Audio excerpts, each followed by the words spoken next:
Saraswati Vyasa Tato Jayamudiraye Tato Jayamudiraye Nashta Prayeshu Mavadreshu Nashta Prayeshu Mavadreshu Nityam Bhagavata Sevaya Nityam Bhagavata Sevaya Bhagavati Uttama Shloke Bhagavati Uttama Shloke Bhakti Bhavati Nashtiki Bhakti Bhavati Nashtiki.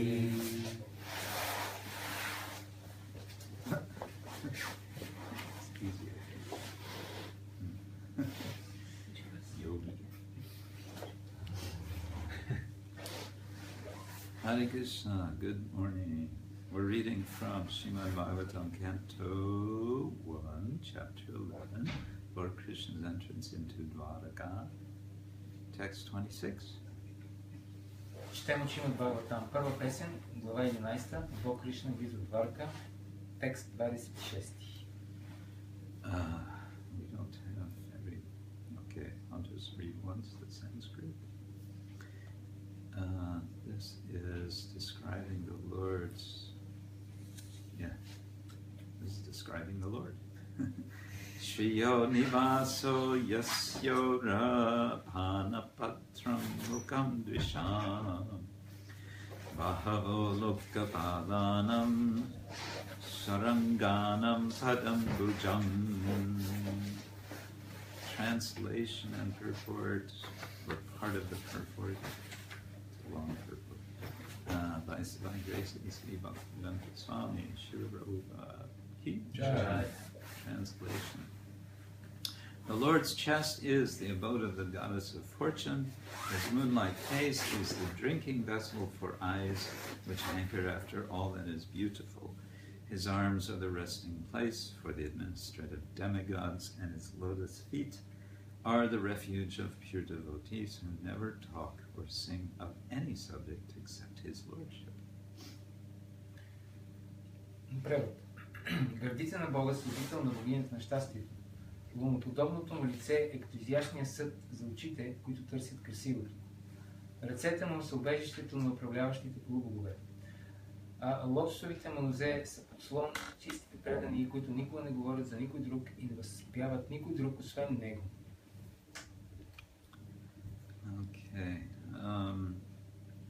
Maybe we try to summarize some points from the purport rather than read the whole thing. Ще се опитаме да обобщим няколко момента от коментара, вместо да четем целият коментар. First, Prabhupada is talking about persons seeking the favor of the goddess of fortune. Първо Шрила Прабхупада говори за различни личности, които търсят благосклонността на богинята на щастието. Well, the Bhagavatam wants to, call attention for all different sorts of aspirants for favors, that all the favors are really coming from the Lord. Бхагаватам иска да обърне внимание на всички желаящи да получат тези благословии, че всички тези благословии идват от Бога. One of the Lord's names is Sri Nivasa. Едно от имената на Бога е Шри Ниваса. Nivasa means residence, and Shri means Lakshmi. Ниваса означава убежище, а Шри означава Лакшми. So here it says Shriyaha Nivasaha. It's the same thing, but just separating the samasa. И тук се казва също нещо, Шрияха Ниваса. So if somebody is the place of residence of Lakshmi and Shri, then wouldn't it make sense to find out something about that residence? Ако за някоя личност се твърди, че той е убежището на Лакшми, не е ли добре да се опитаме да разберем нещо повече за тази личност? Yeah, Prabhupada continues on that subject, and then, as is one of Prabhupada's favorite subjects, to put down the impersonalists. So he also does here. И Прабхупад продължава с коментара. И една от неговите любими теми е да заклеймява имперсоналистите и това, което той прави отново тук в този коментар. He has an interesting expression here. The problem for the impersonalists is they have a dry speculative habit. В този коментар ще Прабхупада по интересен начин казва, че проблемът на имперсоналистите е, че те имат сухи спекулативни навици. Навици за сухи спекулации. Suhi. Yeah. If their speculation were not dry, it would be okay, but it's dry. Ако техните спекулации не бяха сухи, би било окей, но те са много сухи. Then he goes on to discuss the next point of the verse, which is Panapatram Mukham Drisham. The mukha, the face of the Lord, is the vessel, the drinking vessel for the eyes. И след това Шри Прабхупада обяснява Панапатрам Мукам Дришам, че лицето на Бога е като изящен съд за очите. Which is a way of saying that the Lord is very beautiful because the eyes are always looking for beauty. Което е начин да се каже, че Богът е много красив, защото очите винаги се стремят към красота. And this leads into the subject of art. Of course, there's a common connection, the notion of art, artistry with beauty is there. Това ни води до темата за изкуството. Естествено, има много тясна връзка между изкуството и красотата. So, of course, the Bhagavatam is making the point is what is the reservoir of all art and all beauty? It's the body of the Lord. Бхагаватам естествено заявява, че източникът на цялата красота е тялото на Бога. The next line of the verse, Prabhupada elaborates on Bahavoloka Palanam. The arms are the place of the Lokapalas, the administrative demigods. Следващия част от стиха се казва, че ръцете на Бога са убежище на управляващите богове и Прабхупада обяснява и това в коментара. He makes an interesting point that these administrative gods are actually always in fear. Прабхупада прави този интересен коментар, че всъщност тези управляващи богове винаги се страхуват. What are they afraid of? They're afraid that their position is going to get taken over. Те се страхуват, че някой ще им отнеме позицията. And of course, Indra is famous for this.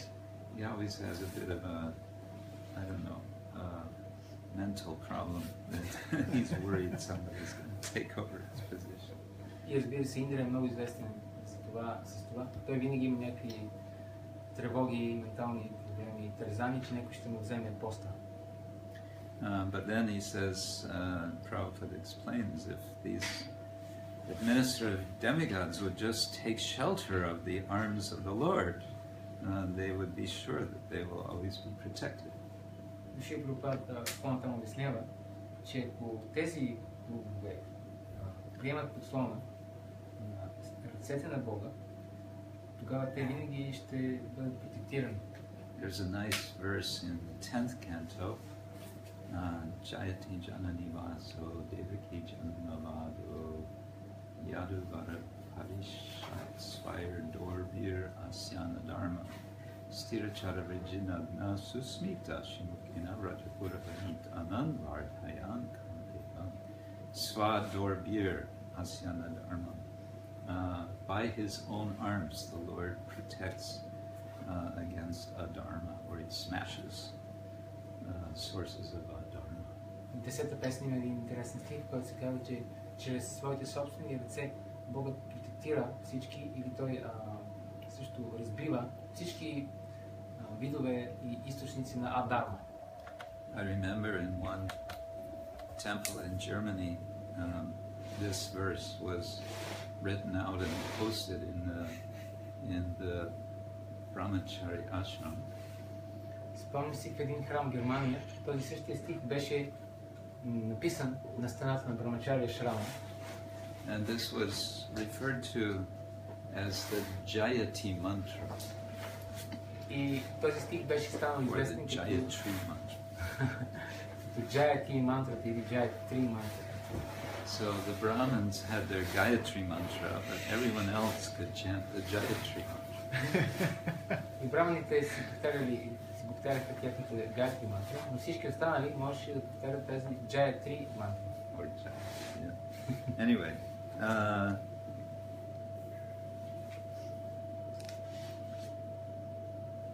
this is interesting. Prabhupada says,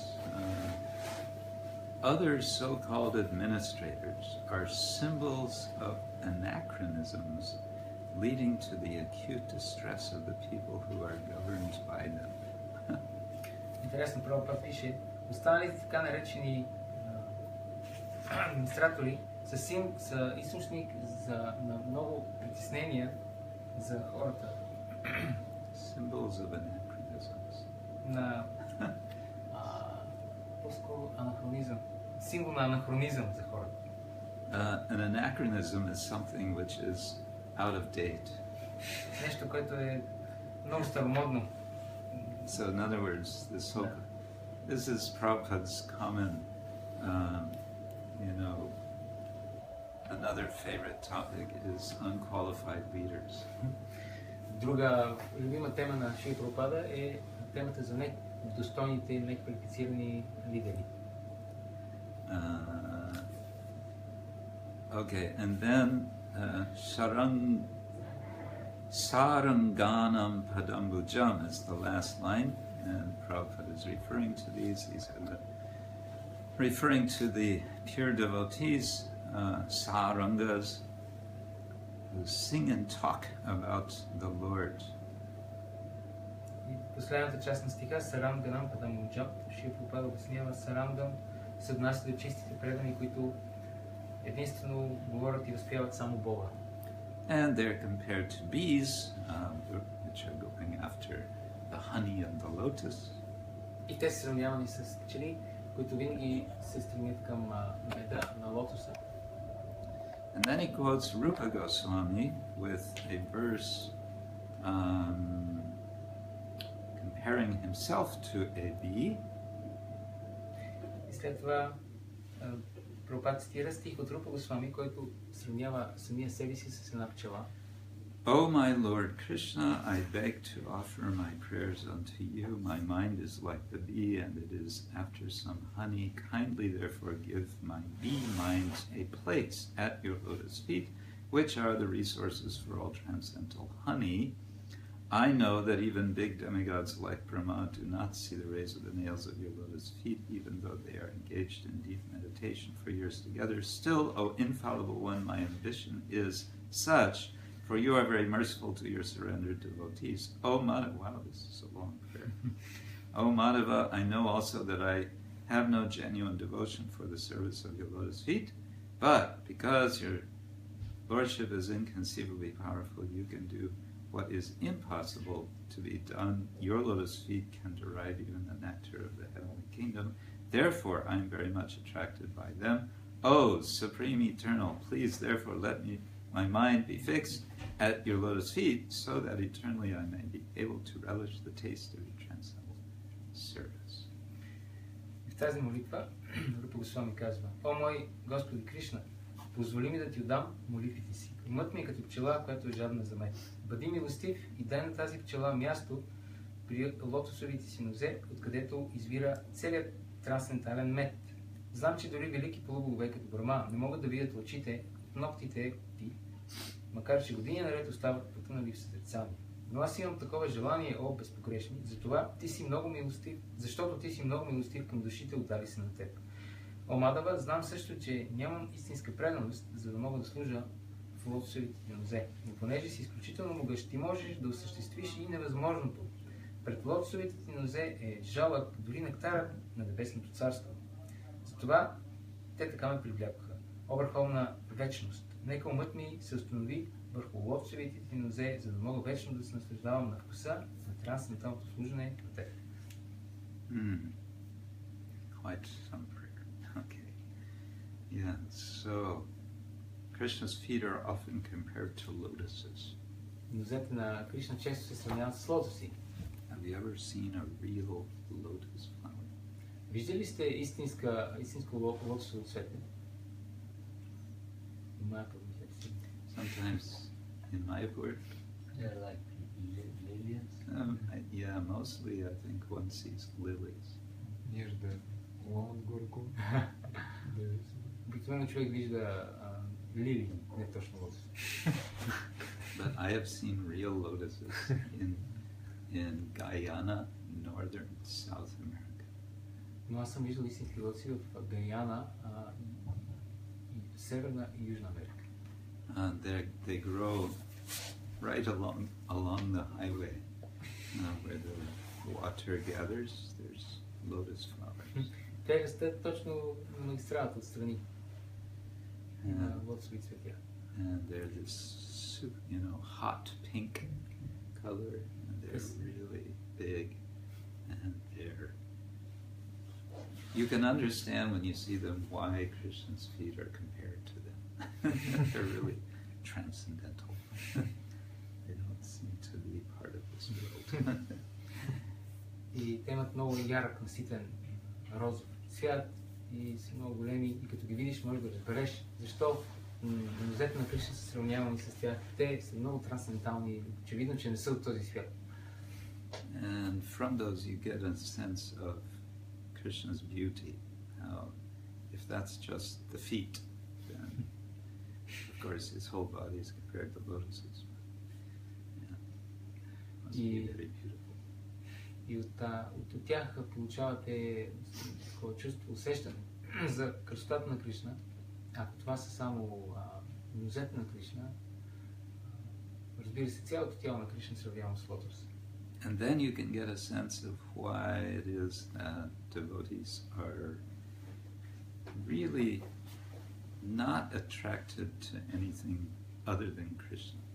Тогава получаваме такова разбиране, усещане, защо всъщност преданите не са всъщност привлечени към нищо друго, освен към Кришна. Because nothing really compares. Защото нищо всъщност не може да се сравни. And we can then understand also why they're called saranga. I think this is related. It's related to the word sara, which means essence. И тогава също може да разберем защо тези предани се наричат саранга. Тази дума саранга е свързана с сара, което означава същност, същина, есенция. And so Krishna is the essence of beauty, and that essence is really, there's nothing else to compare. Кришна е същността, есенцията на красотата, и тази красота на Кришна не може да бъде сравнена с нищо друго. Bhaktivinoda Thakur had the expression Saragrahi Vaishnava. Бхактивинода Такур има израза Сара Грахи Вайшнава. So Sara means essence. Grahi means one who grasps. Сара означава същност, а Грахи означава този, който приема или взема. So a Vaishnava who grasps the essence. Това означава един Вайшнава, който приема същността, есенцията. So what's the opposite of grasping the essence? Кое е противоположното на това да хванеш, да приемеш същността? What would be the opposite of that? Being fixed on the externals. Yeah, you could say it like that, being preoccupied by externals. Да бъдеш взет прекалено много с външните неща. Това е, може да се каже по този начин. Кое е обратното на... Yeah. So Bhaktivinoda Thakur is suggesting that to be a Vaishnava is not to get distracted by externals. И Бхактивинода Тхакур казва, да бъдеш вайшнава означава да не бъдеш разсейван от външните неща. But to go for what is essential. Но да се стремиш към това, което е важно всъщност. So, okay, but what's essential? Добре, обаче кое е важното нещо? Добре. Yeah, what is essential? Кое е важното нещо? Да, въпрос. Is that a rhetorical question? We can discuss. Това е риторичен въпрос ли? Не, може да дискутирам. My light is that we can understand the difference between the external and the internal, or the essential, from the conversation between Ramananda and Lord Chaitanya. So following Varnashram, giving charity, performing austerities, etc. is external. The beginning was internal. I have to go back with my Sanskrit, but I think the verse where Lord Chaitanya says that's it is when he says Tanisita Shutikata Sapanta. So whatever situation you're in, the external is okay, but you must hear and chant and discuss the glories of the Lord. That's the essence. Okay, that's nice.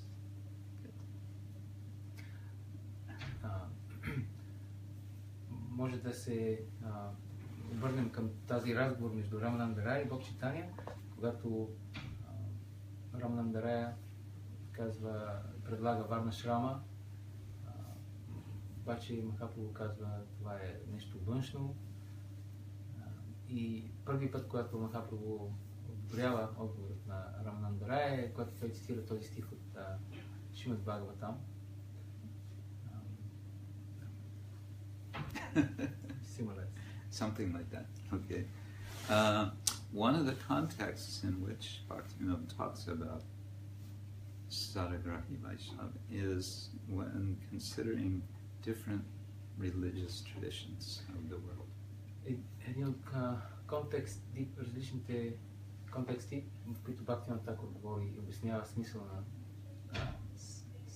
Сара Грахи, е когато описва различните религиозни традиции в света. In his Chaitanya Shikshamrita, he writes this interesting paragraph in which he says, suppose you're invited to some place of worship which is different from your own. В Чайтanya Шикшамрита той има един такъв интересен параграф, който казва, да предположим, че сте поканени на някакво място за обожание, което е различно от вашето място. And then he suggests what sort of meditation to have in this other place of worship. Той предлага какъв вид медитация да имаме в това друго място, различно място за обожание. Basically, he says one can meditate that, oh, how wonderful. These people are worshipping my Lord in this way. И той казва, in this different way. Той предлага следната начин на медитация. О, колко прекрасно! Тези хора тук обожават моя Бог, обаче по различен начин. So let me appreciate that they are worshipping in this way, and let me remember my Lord, and let this experience deepen my love for the Lord. И тогава той предлага ние да си помислим, колко прекрасно е, че те го обожават моя Бог по този начин. Нека това усещане да задълбочи моята собствена любов и медитация към моя Бог. And so instead of seeing the other tradition as a competition or a threat, seeing it more as a complementarity. вместо да виждаме другите традиции като нещо, някаква конкуренция или като заплаха, тогава вместо това ние може да ги виждаме, трябва да ги виждаме като нещо, което допълва. Yeah. I talked about this in Ukraine. He was attending my course called Dialogical Vaishnavism. Аз говоря за това в Украйна на моя семинар, който се нарича диалогичен вайшнавизъм. Dialogiczny Vaishnavism. Yeah.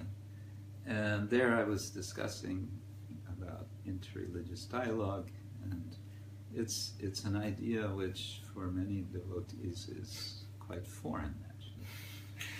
Ние дискутирахме междурелигиозния диалог.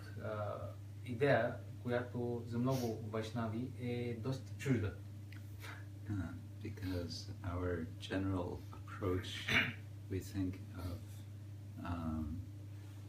of spiritual life. Spiritual life means preaching. Preaching means telling everybody the absolute truth, and everyone should just listen and submit. Защото And then surrender. Защото за нас духовният живот означава проповядване, а проповядване означава просто да кажеш на всички каква е абсолютната истина и те трябва да се покорят на тази истина и да се отдадат. And when people don't do like that, being very submissive and just surrendering, we kind of wonder what's wrong with them. И когато хората не реагират по този начин, т.е. да са много покорни и да се отдадат веднага на Кришна, тогава ние стоим. Какъв е проблема с тия хора? Well, maybe part of the problem, it may not be the whole problem. Maybe they have a problem, but part of the problem might also be ourselves. И наистина, може би те да имат някакъв проблем, обаче може би част от проблема да бъде и в нас самите. And maybe part of the problem is that we think it's a one-way street. И може би част от този проблем е, че ние си мислим, че това е една еднопосочна улица. I've got all the truth, and they have none of the truth, so I just have to download it on them. И ние си мислим, че аз имам цялата истина, те нямат никаква част от истината и моята задача е просто да им разтоваря тази истина, да просто да ги зарея с тази истина. Or offload, you say. Просто да ги натоваря с тази истина. But yeah, we see that real life is not quite like that. Но ние виждаме, че истинския, реалният живот не е точно така. And the reason it's not like that, of course we can say, oh, it's because it's Kali Yuga. И причината, поради която не е така е, разбира се, ние може да кажем, понеже Кали Юга. That's our blanket explanation for everything that's wrong. И това е нашето универсално обяснение за всичко, което е погрешно. It's Kali Yuga and everyone's in Maya. Това е, че Кали Юга и всички са в Майя. Then we feel very good about ourselves. И ние се чувстваме много добре ние самите. And we remain the tiny group of people that we are, thinking that we're not in Maya. They're all in Maya, we're not in Maya. И ние ставаме една малка група хора, които си мислим, че ние не сме в Майя, а всички останали са в Майя. Which makes us feel very good, but it doesn't get us very far in terms of actually expanding influence. Което ни кара нас самите да се чувстваме доста добре, обаче не ни позволява много да разширим нашето влияние. So an alternative way of thinking could be that we develop a culture of dialogue. Алтернативен начин на мислене би могъл да бъде този, чрез който ние да развием култура на диалог.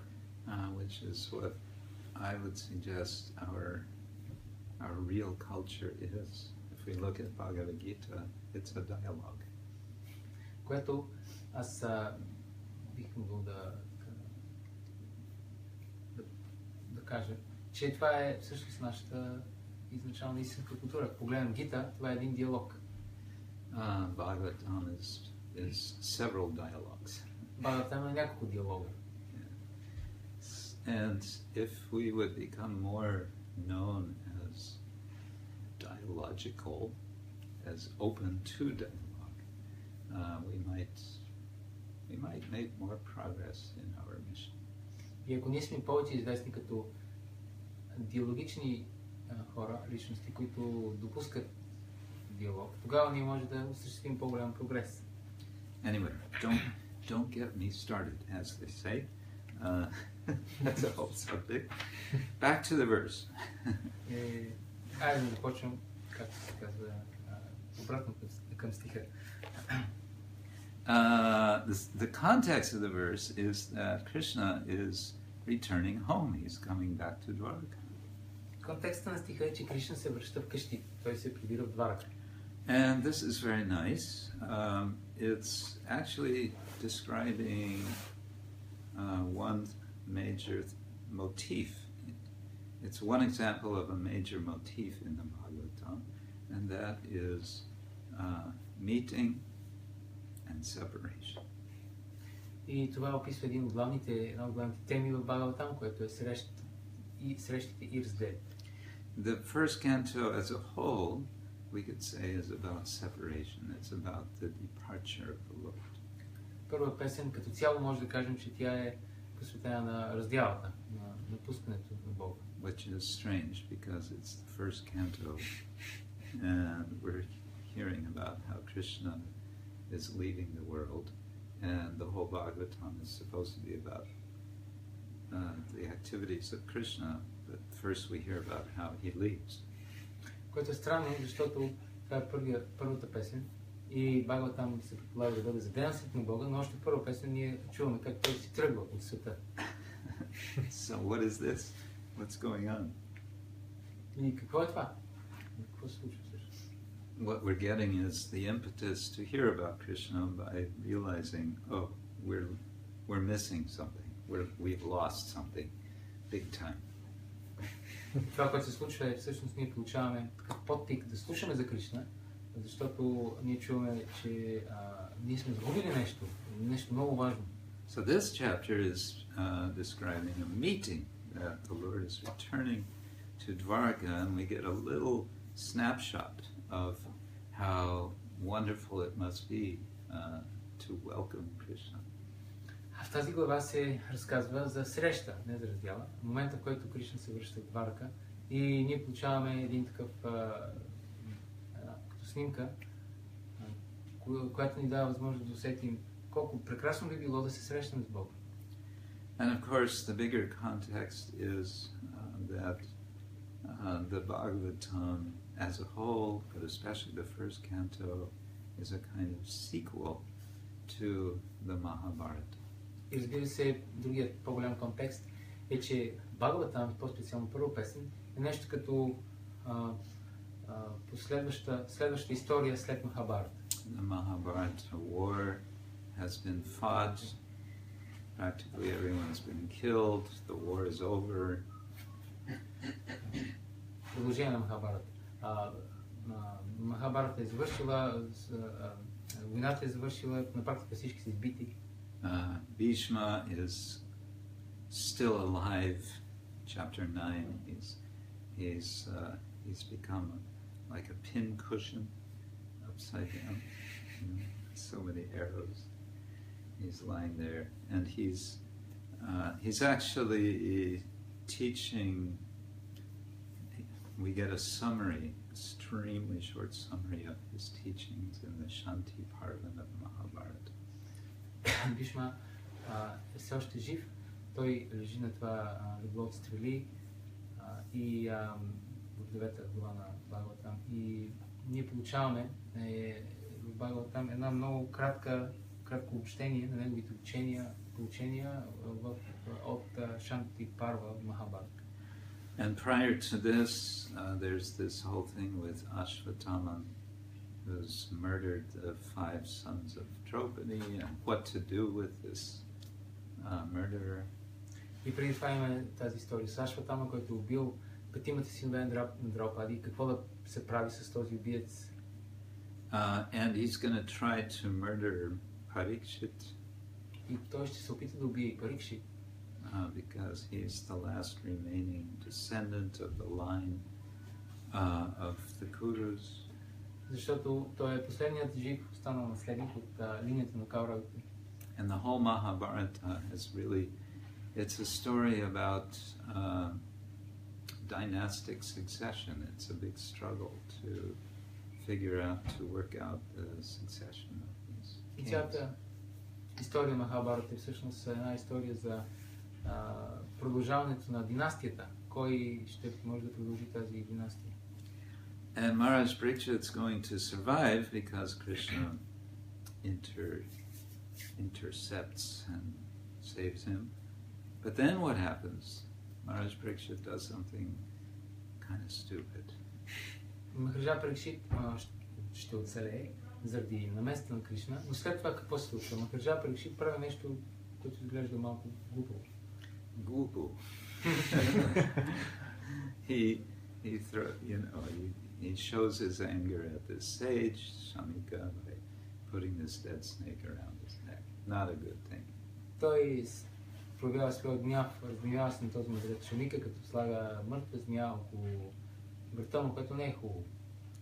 And then Shamika, who's a wonderful sadhu, no doubt, unfortunately has a quick-tempered, show-off kind of a son who thinks because he's a Brahmin he can curse the emperor, so he does. Шамика, който е много прекрасен мъдрец, за съжаление обаче има много гневлив и желаеш да си покаже син, който си мисли, че може просто така, понеже Брахма, да прокълне императора и да проклина. So the one king who was, survivor, the final, the last hope for the dynasty, now he's got 7 days to live. He's decided to accept the curse. И този последен цар от династията, който е успял да оцелее, сега се оказа, че има само 7 дена живот, защото той е приял проклятието. So what are we left with? И какво ни остава? Koi stala. Какво ни остава? What's left? Koi Какво ни остава? Kako ni ostala. Kako ni ostala. We're left with the Bhagavatam. Това, което ни остава е Бхагаватам. Because Shuka is going to speak to Parikshit. What's he going to speak? He's going to speak the Bhagavatam. Защото Шука ще говори на Парикшит и какво ще говори? Ще говори Бхагаватам. And in the Bhagavatam, in this chapter, we get this vision of beauty, of perfect reception, welcoming of the Supreme Personality of Godhead in his own home Dwarka. И в тази глава ние получаваме тази картина на съвършена красота, на съвършения начин на посрещане на Кришна, който се прибира в своя собствен град Дварка. This reception is the exact opposite in character of the reception of Maharaj Parikshit by Shamika Rishi. И начинът, по който Кришна е посрещан в Дварка, е точно обратното на начинът, по който Шамика Риши е посрещан Махараджа Парикшит. Shamika he's just, what is he doing when the king comes? Какво прави Шамика, когато царят идва в неговата колиба? Yeah, he's doing nothing. Той прави нищо не прави. And this is the problem. He's doing precisely nothing. И това е проблемът, защото той прави абсолютно нищо. He's disengaged from the world, officially. Той е официално неангажиран, дисангажиран от света. But what is Maharaj Parikshit thinking as he sees him there doing nothing? Но какво си мисли Махараджа Парикшит, когато го вижда, че той не прави нищо? He's thinking, this guy, is he really doing nothing or is he faking that he's doing nothing? Махараджа Парикшит си мисли, той е там мъдрец, дали той наистина е в транс или само се прави, че е в транс? Yeah, trance, but I'm putting it in slightly different terms, doing nothing. Дали той се прави, че не прави нищо или само наистина не прави нищо? Yeah. And then this becomes another issue throughout the Bhagavatam is what is true action or honesty and what is deception. И това е друга тема, това дава началото на друга тема в Бхагаватам. Каква е истинската истинна дейност и кое е измама? One thing that anthropologists have noted about the human condition is that not unique to humans, that many animals have capacity to deceive. Това, което антрополозите са забелязали за хората, което не е уникално за хората, много други животни го имат, е тази тенденция за измама. Tendencia, capacity. Способност. But we have a special capacity, namely quite sophisticated language. Ние имаме специална такава възможност, способност да го правим това, защото ние имаме много развит език. And one of the special features of our capacity with language is our capacity to speak untruth. И една специална възможност, способност, която имаме в нашия език е да говорим неистини. Neistini. Untruth. Sounds pretty nasty. Because истина is truth. Неистина. Neistin. Yeah. Like asti and nasti. Asti, nasty.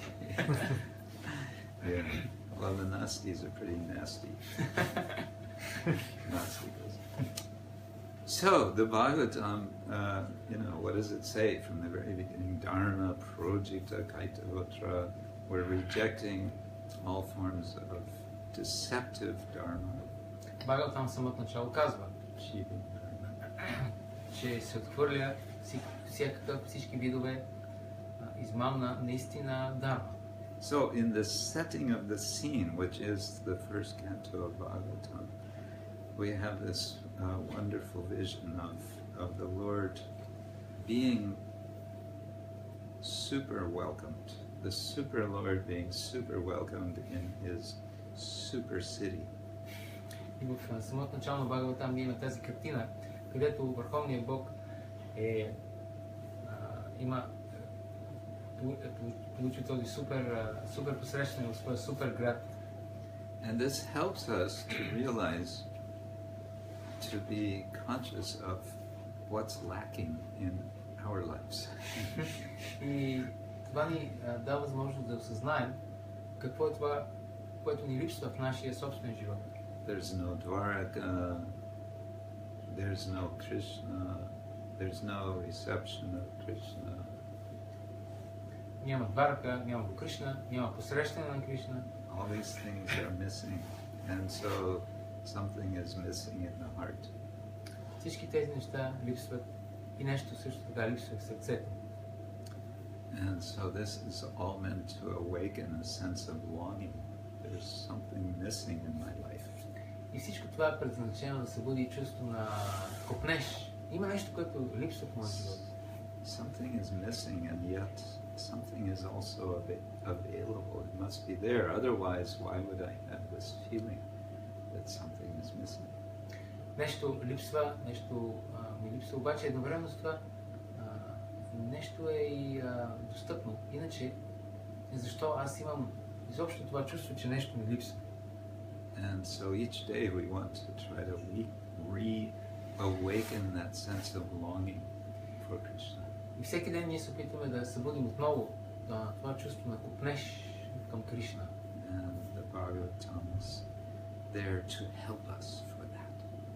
Бхагаватам съществува, за да ни помогне да направим това. Yeah. Hare Krishna. Харе. Grantaraj Srimad Bhagavatam Ki Jai. Hare Krishna. Vitaram Ki Jai. Yes. Is there time to reflect on something? I would say so. I was told we have till 9 o'clock. Yeah? Okay. So, with your permission, I'd like to reflect on the point that you raised that I found very interesting and possibly share a comment in response to it. Mm-hmm. So, you were saying that when it comes to interfaith dialogue, that our culture is one that they listen and we speak. We have the answers. They don't know anything. They're in Maya, and it should be a one-way dialogue, which is Monologue. it's a monologue. You tell them, they say, and if they think anything different, or if they have a different opinion or different light, that's just Maya. There's no opportunity for them to kind of like for us to develop synergy, to go back and forth and develop synergy. And you were saying this is a part of our culture, which is problematic because it may make us feel very good about ourselves and very secure about ourselves, but it doesn't help us to introduce Krishna consciousness into the world, which is remain very small and very elitist. Yeah. But we're not actually making an impact on other people's consciousness and on the world around us. I think if I understood you correctly. Yeah, that's a nice way to put it. So, I would just like to share a kind of like a perspective. Yeah. And that is that, is it possible to change that culture in our dealings with the outside world, if the culture in our mutual dealings don't change? Because many devotees have, when I read the Bhagavatam, I see a dialogue. Yeah. And when I read Gita, I see a dialogue. I don't see passive hearing. I see Puripit Maharaj in the beginning of the 6th chapter giving, reflecting back to Shukadeva Goswami the things he's understood. And then the whole Bhagavatam, as I see it, is led by Puripit's questions, or the sage's questions. They initiate it, the listener is initiating it, not the speaker. And yet, in our culture, in ISKCON, the way we're trained in our own hearing is one of passive hearing. We say that we don't initiate, we don't kind of reflect back. Yeah, maybe we should start. Contribute to the discussion, and it's very much we're trained in monologue. Maybe we should start our Bhagavatam classes with questions from the listeners instead of the other bit. Yes, go ahead. Yeah, my point was that I just can't see if our everyday experience of how we learn Bhagavatam is one of passive hearing, and we're just vessels with know nothing, and we're not allowed to contribute to the dialogue or discuss about the books. But I can't see how it's possible to change the culture that we're imbibing every day and act differently with the outside world. No, it's a good point. Yeah.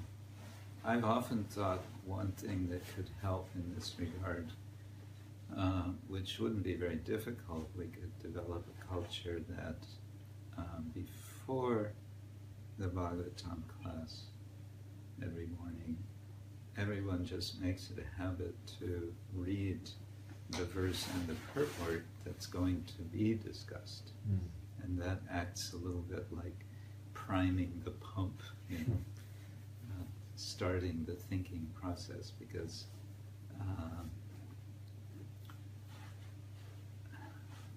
most of the time, and I think I'm not alone, my experience is when I'm asked, okay, now Bhagavatam class, Om Namo Bhagavate Vasudevaya, you know, that's the mantra for going to sleep. And the look on the faces is one of, let's see if he can entertain me. Yeah. It's sort of like,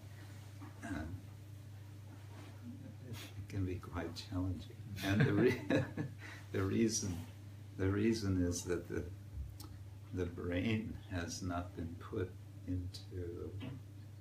hasn't been engaged in what's going to be discussed for some hours, since the last time. And even then, maybe it wasn't very engaged. So I completely agree. I think if we could do more dialogical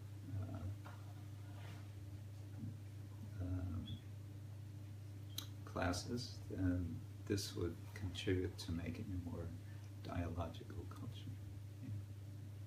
I reflect back what you said, Maharaj. Yes. Can we also, if we want to have a dialogue and somebody hears and they don't know English, it's good to translate as well. So maybe we should start from the most practical points. Let me just summarize quickly what happened so far. Матаджи казва, че според нея, понеже тя цитира нещо, което Махарадж каза в лекцията, че трябва да се опитаме, когато проповядваме на другите хора, това да не е просто монолог, а да им позволим да има диалог също, да не си мислим, че ние притежаваме абсолютно 100% цялото знание, те притежават 0%. И тя каза, че ако ние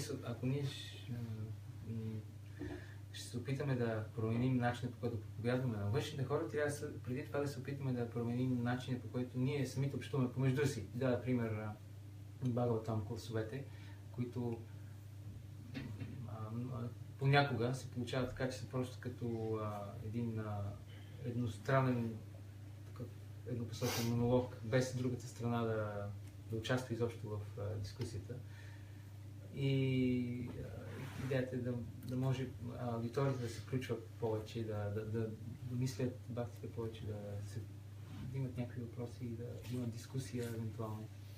И Махарадж каза, да, това е много хубав поинт, ние може да постигнем това, ако въведем такава култура в Искон, че преди лекцията бхактите да могат да прочитат стиха и коментара, върху който ще се дава лекцията. Така че те да са подготвени и този процес на мислене да започне още преди лекцията. И като започне лекцията, тогава вече ще имат някаква концепция, идея в главата си и ще ми е по-интересно. Иначе Махарадж казва, това, което се случва е, че тази мантра на Бхагавате Васудева е мантра, нещо като айде са лека нощ деца и всички почват да спят и да.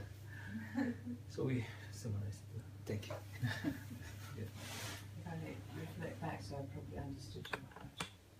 You're saying, you agree, you're saying that you wish that the Bhagavatam class or the Gita class was more dialogue, and one way to bring that about is that if the participants read the purport and verse prior to the class, so that they were kind of like primed or informed about the content. As it is, we come in like blank slates and we look at the speaker like blank slates, and the Om Namo Bhagavate mantra is our cue to go to sleep. We just remain blank slates. And as the speaker, you didn't say this, but what I understood you to mean is that as a speaker that's really uninspiring. You feel as if you're just there to entertain and to kind of like fill up the time until the end of the time is finished, and you don't feel that very inspiring, and you wish that we could change the culture. It can be challenging. It can be very challenging. And you said you too wish that the culture could be changed so there was more churning of the Bhagavatam or more churning of the content going on. Yeah. Did I understand you correctly? I don't know if you'd like to add anything, if I missed anything, or if there's anything you'd like to add. No, just to underline that I think this wouldn't take any big organizational changes. It would really just to encourage devotees, read the verse and the purport before the class, think about it a little, see if there's some issue that comes up in your own mind that you'd like to hear discussed, some question, something about the verse or something in the purport, get the thought process going. and then that will incline one to listen better. If it may still be the sort of standard format of the class, but still one may listen better because one will be anticipating or expecting that something be touched on because one has read. And if it hasn't been addressed what one is thinking, then at the end one has a point to make or a question to make. Because that's another thing, you give a class, you do your best, and then you ask any further points, any questions, and then everyone kind of looks like this. Hare Krishna. That can be also both dissatisfactory and can also be a bit embarrassing. Yes. Can I have your permission to repeat Please. that? So you're saying that you don't think Excuse me, Mataji, can I translate this? Махарадж каза, че по принцип няма нужда да се въвеждат някакви промени в самия формат на Бхагаватам лекциите. Това, което може да се направи, той отново повтори, преданните да свикнат да четат стиха и коментара преди лекцията, за да може да неща, които са им интересни, които те искат да дискутират, да си ги отбележат, да си ги запомнят, така че да са подготвени, когато слушат, да им е по-интересно и на края на лекцията те може да зададат също въпрос. И така че няма нужда да се променя нищо от формата на Бхагаватам лекциите, просто преданните да са по-съзнати. Yes. Maharaj, you were saying that you don't think it would require like organizational changes to change the culture. Mm-hmm. The only thing that would be required is that if devotees made it a habit to read the verse and purport prior to the class, and if that would kind of like stimulate their interest and their inquiry, they'd be thinking, God, I really like what Maharaj might be saying about this section, I'd like this clarified. So they would listen with a sense of anticipation, hoping that you would, or the speaker would touch on something that has already created interest in them. And even if the speaker doesn't touch on that, because they're interested, at least they would ask a question or make a comment at the end, which currently we don't. You know, it's like we're passive during the class, you know, from our body languages. Sometimes the speaker might think they're all asleep. They just pretend hearing, Stephen Covey calls it. Pretend hearing. Pretend hearing. He says, yes, they've got their eyes open, but the lights are off. The lights are on, but there's no one home. Yeah. And then that's really obvious when you ask, is there any questions or comments? Because there isn't. There's been no thought process going on. Yeah. And so there is no questions, and that's also very dissatisfying and almost embarrassing for the speaker.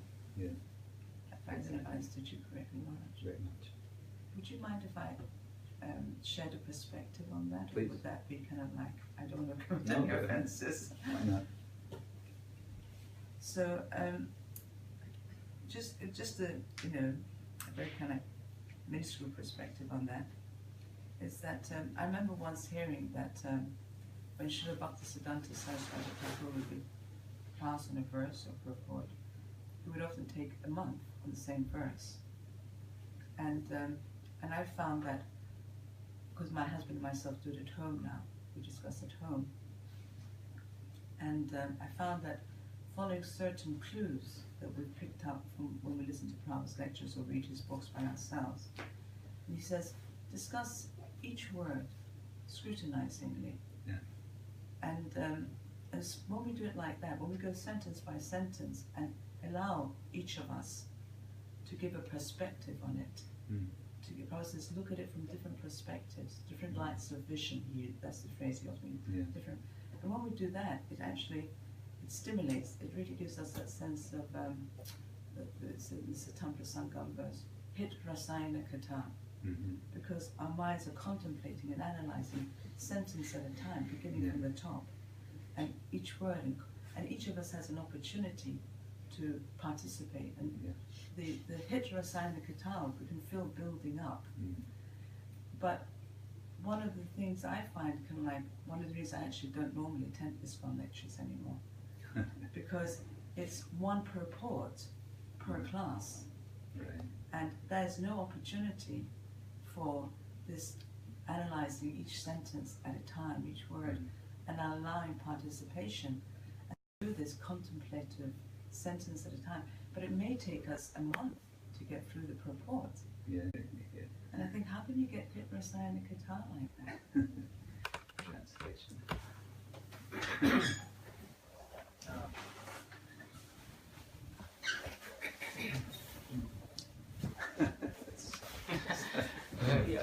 I'll summarize. Матаджи обясняваше, че Шрила Прабхупада искал да неговите коментари и книги да се изучават от различни гледни точки, така че дори всяка една дума от стиха или от коментара да може да се разглежда от различни гледни точки. И така може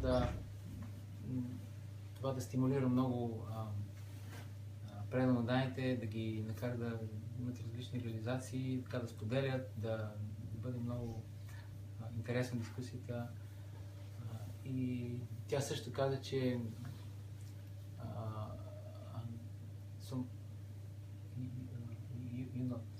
you don't feel inspired much from the normal Bhagavatam. Oh, for years I do it home with my husband. Тя не ходи вече на такива. They're famous for this. Те не се чувстват ентусиазирани от този нормален, стандартен начин на дискутиране на Бхагаватам лекции в храмовете. И те си правят такива събирания вкъщи, където дискутират Бхагаватам по този други начин.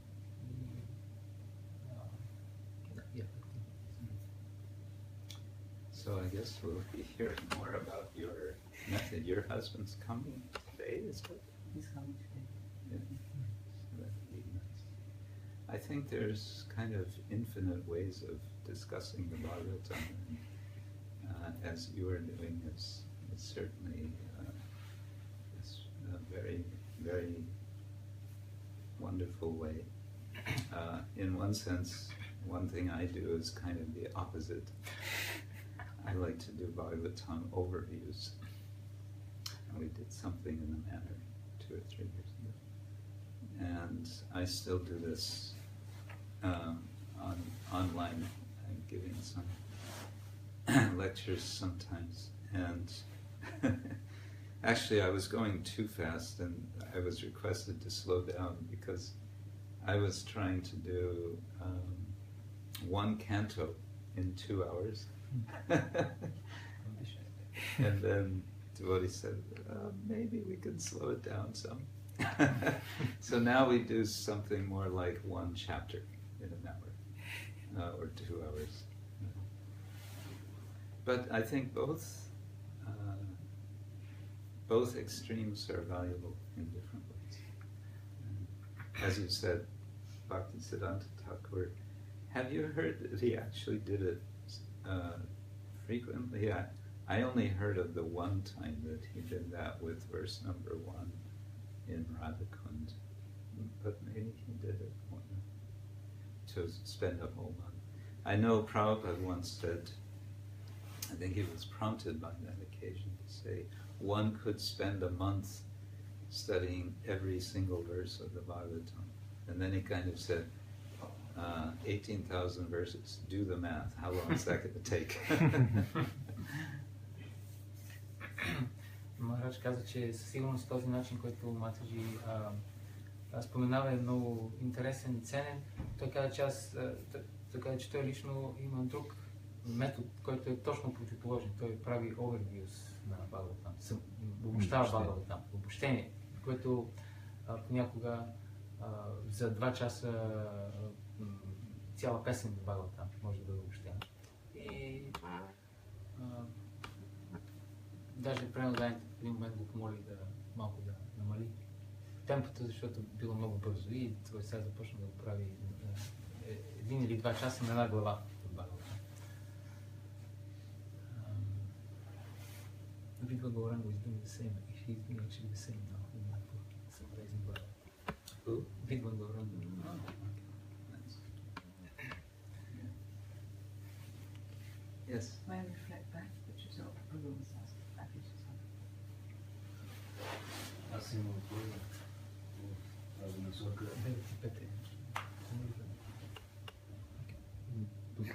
Няма ли да доведе до неправилно отношение върху Бхагавата? Кое? Това, което се предлага като дискусия. Тези, които дискутират, ще стигнат до правилното заключение. Това сигурно ли ще бъде? Не разумим. I know. So if we accept this format of discussing Bhagavatam, kind of in opposition with the didactic way of presenting Bhagavatam, then don't we run into the risk of accepting at the end of the discussion speculative siddhanta of conclusion? If we just discuss them on ourselves, and at the end the result might be improper conclusion. Yeah, good point. That danger could be there. Да, това е добър point. Може да има такава опасност. But we do have the text, and we do have the purports, and at the end of the day, they are what they are.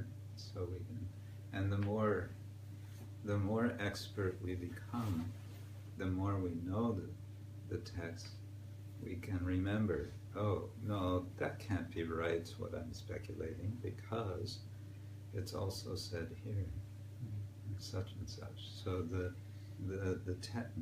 Shastra is always bringing us back into line.